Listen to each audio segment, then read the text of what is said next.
ಸ್ನೇಹಿತರೆ ನಮಸ್ಕಾರ. ಈ ಬಾರಾಮತಿ ವಿಮಾನ ದುರಂತಕ್ಕೆ ಸಂಬಂಧಪಟ್ಟಂತೆ ಬಹಳಷ್ಟು ದೊಡ್ಡ ಬೆಳವಣಿಗೆಗಳು ಆಗ್ತಾ ಇದೆ. ಸೊ ಒಂದು ವಿಮಾನ ದುರಂತ ಅಂದ ಬಳಿಕ ಅದರ ಬಗ್ಗೆ ಪರಿಶೀಲನೆ ಆಗತ್ತೆ.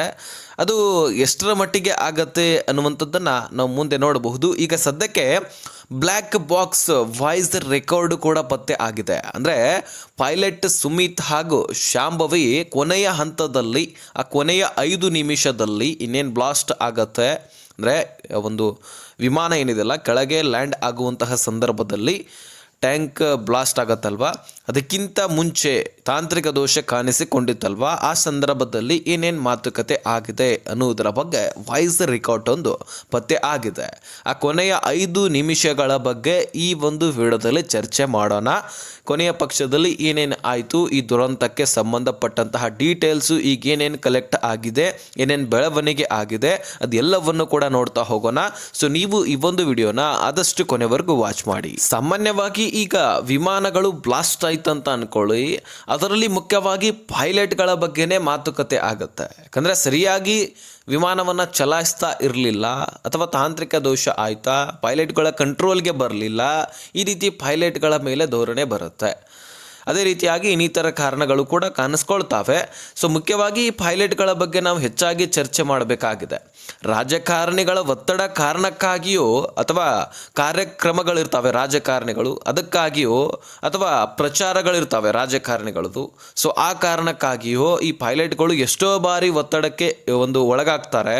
ಅದೆಷ್ಟೋ ಸಾರಿ ಪೈಲಟ್ಗಳು ಈ ಒಂದು ವಿಪರೀತ ಒತ್ತಡಕ್ಕೆ ಒಳಗಾಗಿ ಇಂತಹ ಪರಿಸ್ಥಿತಿಗೆ, ಇಂತಹ ದುರಂತಕ್ಕೆ ಕಾರಣವಾಗ್ತಾರೆ.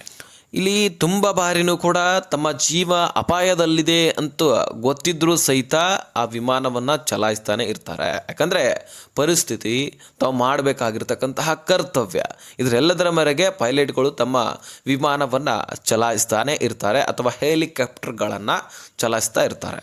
ಹಾಗಾದರೆ ಈ ವಿಮಾನದಲ್ಲಿ 2 ಪೈಲಟ್ಗಳಿದ್ರು. ಒಬ್ಬರು ಶಾಂಭವಿ ಅಂತ, ಇನ್ನೊಬ್ಬರು ಸುಮಿತ್ ಅಂತ. ಈ 2 ಪೈಲಟ್ಗಳು ಈ ವಿಮಾನವನ್ನು ಚಲಾಯಿಸ್ತಾ ಇದ್ರಂತೆ. ಈ 2 ಪೈಲಟ್ಗಳಿಗೆ ತುಂಬಾ ಎಕ್ಸ್ಪೀರಿಯೆನ್ಸು. ಅದರಲ್ಲಿ ಈ ಸುಮಿತ್ ಅವರಿಗಂತರೂ 16,000 ಗಂಟೆಯಷ್ಟು ವಿಮಾನವನ್ನು ಚಲಾಯಿಸಿರುವಂತಹ ಒಂದು ಎಕ್ಸ್ಪೀರಿಯೆನ್ಸ್ ಇತ್ತು. ಜೊತೆಗೆ ಶಾಂಭವಿಗೂ ಕೂಡ 1,500 ಗಂಟೆಯಷ್ಟು ಕೂಡ ಅವರು ಕೂಡ ಒಂದು ವಿಮಾನವನ್ನು ಚಲಾಯಿಸಿದ್ರಂತೆ. ಹೀಗಾಗಿ ಇಬ್ಬರು ಕೂಡ ಎಕ್ಸ್ಪೀರಿಯನ್ಸ್ ಪೈಲಟ್ಗಳಾಗಿದ್ದರು. ಹಾಗಾಗಿ ಈ ವಿಮಾನ ಯಾಕೆ ಈ ರೀತಿ ದುರಂತಕ್ಕೆ ಕಾರಣವಾಯಿತು ಅನ್ನುವಂತಹ ಪ್ರಶ್ನೆ ಕೂಡ ಉಂಟಾಗತ್ತೆ. ಇನ್ನು ಇದರಲ್ಲಿ ಮುಖ್ಯವಾಗಿ DGC ಅವರು ಕೂಡ ಈಗ ತನ್ನ ತನಿಖೆಯನ್ನು ಚುರುಕುಗೊಳಿಸಿದ್ದಾರೆ. ಹೀಗಾಗಿ ಬ್ಲ್ಯಾಕ್ ಬಾಕ್ಸ್ ಪತ್ತೆ ಆಗಿದೆ.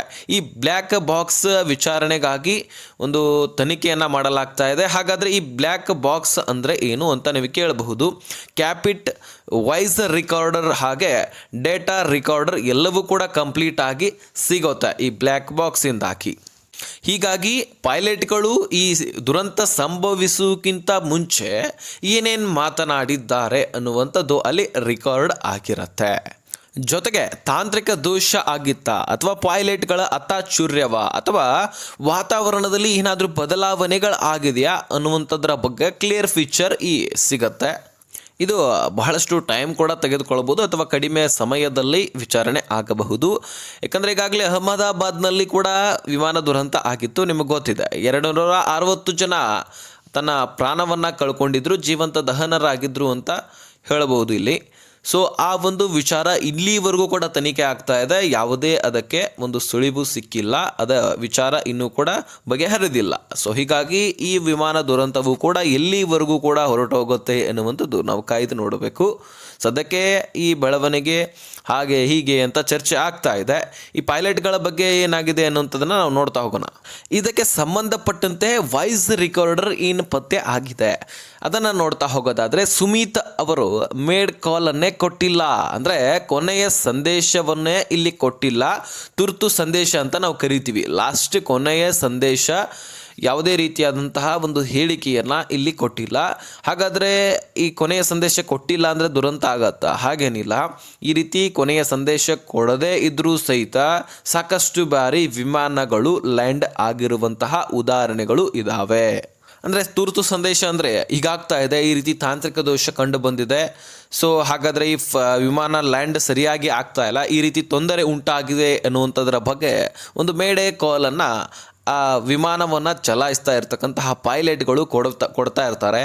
ಆ ಕೊಡದೇ ಇರುವಂತಹ ಸಂದರ್ಭದಲ್ಲಿ ಕೂಡ ಸಾಕಷ್ಟು ಬಾರಿ ವಿಮಾನಗಳು ಲ್ಯಾಂಡ್ ಆಗಿದೆ. ಆದರೆ ಈ ಸಂದರ್ಭದಲ್ಲಿ ಮೇಡ್ ಕಾಲ್ ಕೊಟ್ಟಿಲ್ಲ, ಆ ಲ್ಯಾಂಡ್ ಕೂಡ ಸರಿಯಾಗಿ ಆಗಿಲ್ಲ.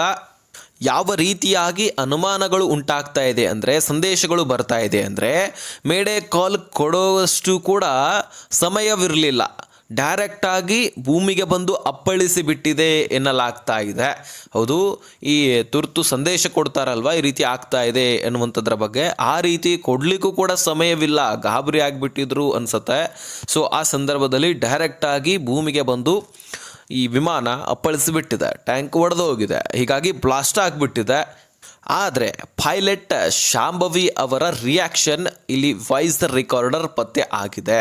ಹೌದು ಸ್ನೇಹಿತರೆ, ಅದೇನಂತ ಕೇಳೋದಾದರೆ, ಓ ಶಟ್ ಅನ್ನುವಂತಹ ರೀತಿಯಲ್ಲಿ ಶಾಂಭವಿ ಅವರು ಕೂಗಿದ್ದಾರೆ ಅಂತ ಹೇಳಲಾಗ್ತಾ ಇದೆ. ವಾಯ್ಸ್ ರಿವೀಲ್ ಆಗಿದೆ, ಪತ್ತೆ ಆಗಿದೆ. ಹೌದು, ಈಗ ಈ ರೀತಿ ದುರಂತ ಸಂಭವಿಸ್ತಾ ಇದೆ ಅಥವಾ ಏನೋ ಆಗ್ತಾ ಇದೆ ಅಂದ ಬಳಿಕ ಅದ್ರ ಬಗ್ಗೆ ಎಕ್ಸ್ಪ್ಲೇನ್ ಮಾಡಿಲ್ಲ, ಆದರೆ ಓ ಶಟ್ ಅನ್ನುವಂತಹ ಪದವನ್ನು ಯೂಸ್ ಮಾಡಿದ್ದಾರೆ. ಅಂದರೆ ತಾಂತ್ರಿಕ ದೋಷ ಆಗಿದೆ ಅನ್ನುವಂಥದ್ದು ಅವರು ಕಂಡು ಬಂದಿರಬಹುದು. ಪೈಲಟ್ ಒಂದು ವಿಮಾನ ಕಂಟ್ರೋಲ್ಗೆ ಬಂದಿಲ್ಲ ಅನ್ನುವುದು ಅವರ ಗಮನಕ್ಕೆ ಬಂದಿದೆ, ಆದರೆ ಅದನ್ನು ಹೇಳುವಂತಹ ಒಂದು ಸಮಯವಿಲ್ಲ. ಡೈರೆಕ್ಟ್ ಆ ರೀತಿಯಾಗಿ ಬಂದು ವಿಮಾನ ನೆಲಕ್ಕೆ ಗುದ್ದಿದೆ, ಅಪ್ಪಳಿಸಿದೆ. ಈಗ ನಿಮಗೆ ದಿಢೀರನೆ ಏನೋ ಕಾಣಿಸ್ಕೊಳ್ತು, ಅಯ್ಯೋ ಅಂತೀವಲ್ಲ ನಾವು, ಆ ರೀತಿಯಾಗಿ ರಿಯಾಕ್ಷನ್ ಬಂದಿದೆ. ಸೊ ಅದನ್ನು ಹೊರತುಪಡಿಸಿ ಇನ್ಯಾವುದೋ ರಿಯಾಕ್ಷನ್ ಅಲ್ಲಿ ಬಂದಿಲ್ಲ. ಈ ಕಡೆ ಸುಮಿತ್ ಅವರಿಂದನೂ ಕೂಡ ಯಾವುದೇ ಒಂದು ತುರ್ತು ಸಂದೇಶ ಸಿಕ್ಕಿಲ್ಲ. ಇದರ ಆಧಾರದ ಮೇಲೆ ಮುಂದೆ ಡಿಸಿ ಅವರು ಮುಂದೆ ಏನು ಒಂದು ವಿವರಣೆ ಹೇಳ್ತಾರೆ ಅಥವಾ ಏನು ಒಂದು ಚರ್ಚೆ ಆಗತ್ತೆ ಎನ್ನುವಂಥದ್ದನ್ನು ನಾವು ಕಾಯ್ದು ನೋಡಬೇಕು. ಸದ್ಯಕ್ಕಂತೂ ಇಷ್ಟು ಬೆಳವಣಿಗೆ ಆಗಿದೆ. ಸೊ ನೋಡೋಣ, ಮುಂದಿನ ದಿನಗಳಲ್ಲಿ ಏನಾದರೂ ಬದಲಾವಣೆಗಳಾದರೆ, ಇದರ ಬಗ್ಗೆ ಏನಾದರೂ ಮಾಹಿತಿ ಸಿಕ್ಕರೆ ನಾನು ಮತ್ತೊಂದು ವಿಡಿಯೋದಲ್ಲಿ ತಿಳಿಸಿಕೊಡುವಂತಹ ಪ್ರಯತ್ನ ಮಾಡ್ತೀನಿ. ಸ್ನೇಹಿತರೆ, ಇದೇ ರೀತಿ ಮಾಹಿತಿಗಾಗಿ ಸಬ್ಸ್ಕ್ರೈಬ್ ಮಾಡಿಕೊಂಡು ನೋಟಿಫಿಕೇಶನ್ ಅಂತ ಸೆಟ್ ಮಾಡ್ಕೊಳ್ಳಿ.